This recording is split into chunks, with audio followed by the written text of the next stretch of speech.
ಚಿಕ್ಕಮಗಳೂರಿನ ತರೀಕೆಯಲ್ಲಿ ಚಿನ್ನದ ನಿಕ್ಷೇಪ ಪತ್ತೆಯಾಗಿದೆಯಾ?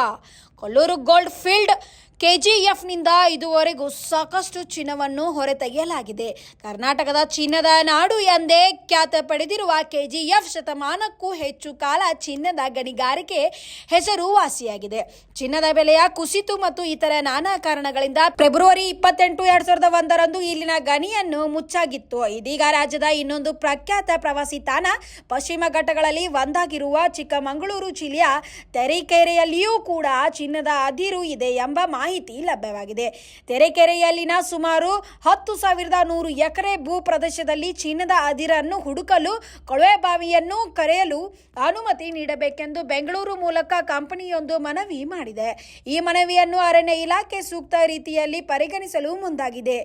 ಈಗ 10,100 ಎಕರೆ ಪ್ರದೇಶದಲ್ಲಿ ಚಿರತೆಗಳು, ಕರಡಿಗಳು ಸೇರಿದಂತೆ ಇತರ ಪ್ರಾಣಿಗಳು ನೆಲೆಯಾಗಿರುವ ಸುಮಾರು 5,600 ಎಕರೆ ಅರಣ್ಯ ಪ್ರದೇಶವೂ ಸೇರಿದೆ.